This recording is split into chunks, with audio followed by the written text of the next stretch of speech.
This is lesson 8, applications of Pythagorean theorem. Recall from the previous lesson, the converse of Pythagorean theorem helps you to find out if a triangle is truly a right triangle. Basically, the converse states that when the sum of the squares of the two sides equal the square of the third side of the triangle is a right triangle. Do the following sides form a right triangle? Prove your answer using the Pythagorean theorem. First group of sides is 15, 12, and 9.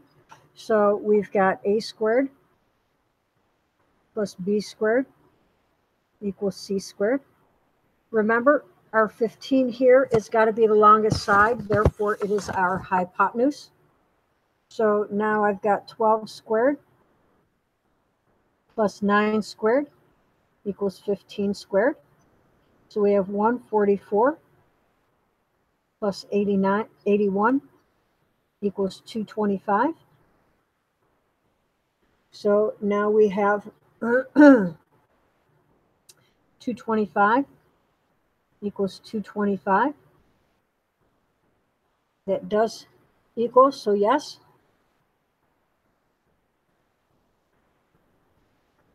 These three sides would form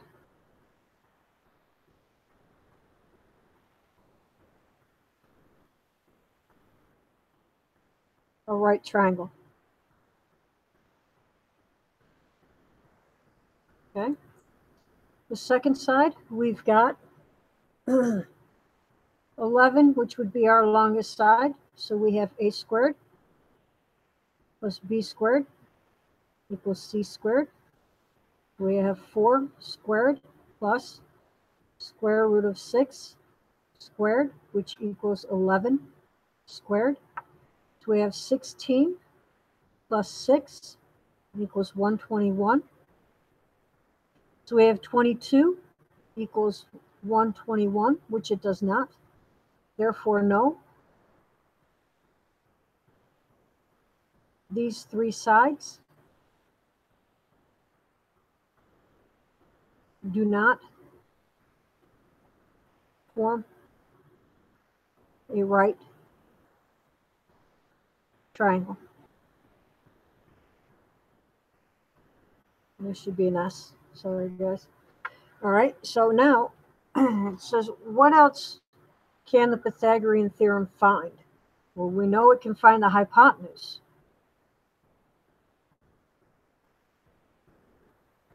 Okay, so now it says, write and solve an equation that would allow you to determine the length of the unknown side of the right triangle. Prove an exact answer and an approximate answer, rounded to the nearest tenth. Okay, so here we've got, and for some reason it's already giving us an answer. I don't know why it's doing that, but this is wrong. So if I cross this off here, sorry about that, guys, that should be C, not 3. Okay. And also, that 4 is wrong. I believe on your notes, I would hope on your notes, but we'll go with the 4. So let's go A equals 4, B equals 9, and we are going to find C. So A squared plus B squared equals C squared. So we have 4 squared plus 9 squared equals C squared. So we have 16 plus 81 equals C squared. So we have 96 and 1 is 7 equals C squared. So we can take the square root of both of those. So exact, we have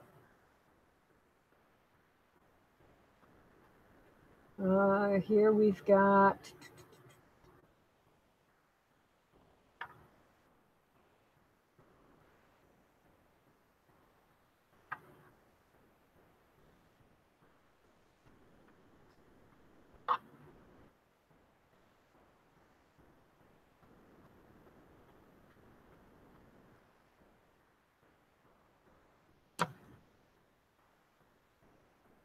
This, I believe, is as far as you can go with that.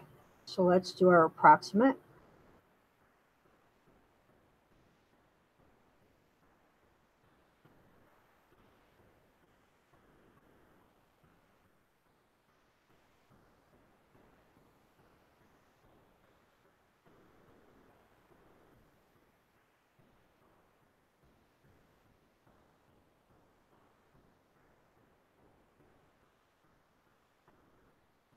And rounded to the nearest tenth would be 9.8.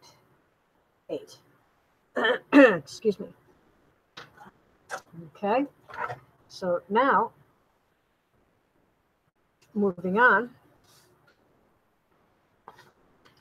we have, sorry, wrong page. Okay. It says, what else can that Pythagorean theorem find? Well, it can also find the length of a side.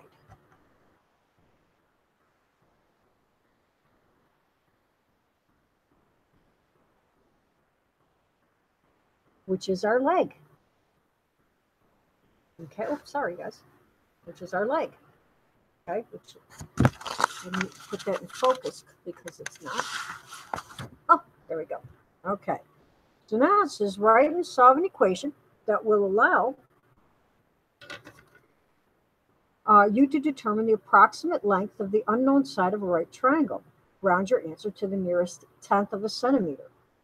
So here we've got A, we have A, B, and our C.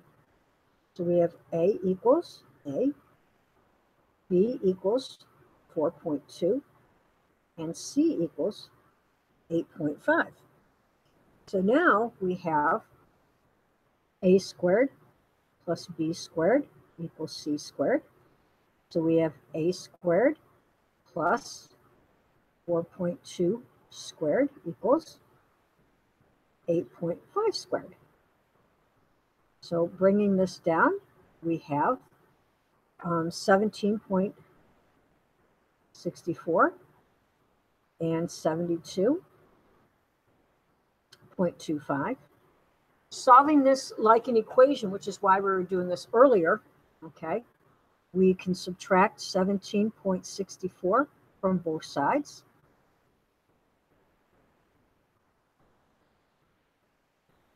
And we have A squared equals 54.61.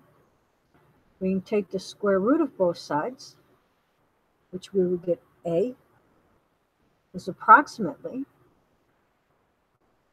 let me get my calculator here,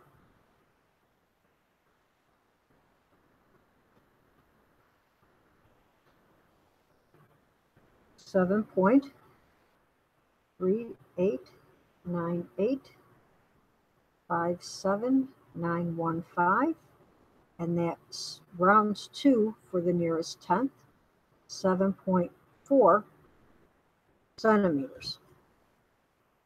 So it says, what else can we find? We can find parts of another triangle.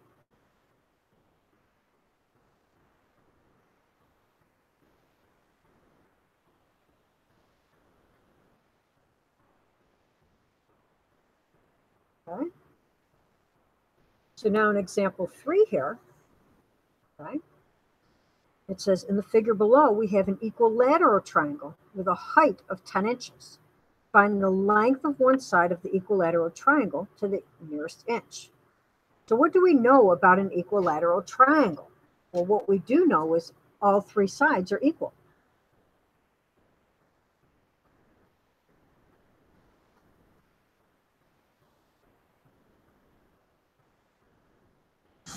So now what we can do is we can find, when we take half of this, okay, we know here is C, and we know that when we take and we separate, we know that one of our sides is 10. We know A or B. We know our hypotenuse is C. We know our B is going to be half of C because all of our sides are the same. So now when I want to solve this, I have A equals 10. I know B is 1/2 C, and I know C equals C. So A squared plus B squared equals C squared. So I have 10 squared plus 1/2 C squared. Oops, sorry, I didn't write that properly. That's squared's got to come on the outside of that parenthesis. Makes a difference, guys. Remember, it does make a difference. And C squared. So now I have 100 plus, remember, this half has got to come to everything. So we have 1/4 C squared equals C squared. So that being said, I can subtract 1/4 C squared from both sides. We have 100 equals 3/4 C squared. We can multiply through by its reciprocal. So we get 4/3. 4/3.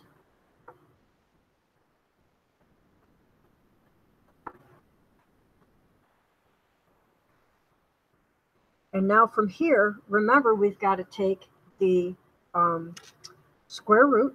I don't know why I wrote cube there. So from here, okay, we need to write the square root. Okay, so square root. Okay. And it is to the nearest inch. So again, in our calculators, we are going to take the square root of 400 over 3 equals, and that is 11.54700,538. And again, to the nearest inch, ladies and gentlemen. So that would be C equals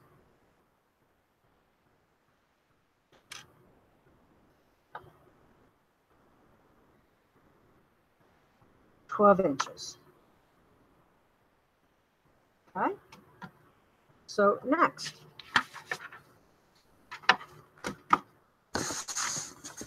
Now for our practice, it says, oh, let me bring it down. There we go.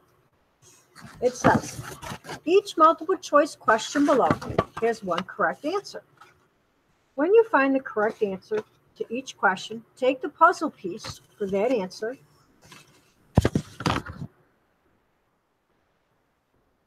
and place it to the side. Once you have completed all 3 questions, your puzzle pieces should fit together to form one of our special triangles. If the puzzle pieces do not fit together, at least one of your answers is incorrect. Go back and correct your work until your puzzle fits together. All work should be done in these directions. Okay, so this is what we are doing in class. Okay, so for these that we are doing in class, okay, you're going to have to get these from a friend, okay, and work on that in class or outside class. So now for our lesson summary, okay, when missing the length of a side of a triangle is known, it is appropriate to use the Pythagorean theorem. The side that is missing may be either a missing leg or a hypotenuse. Okay, so for example, let's C represent the length of hypotenuse.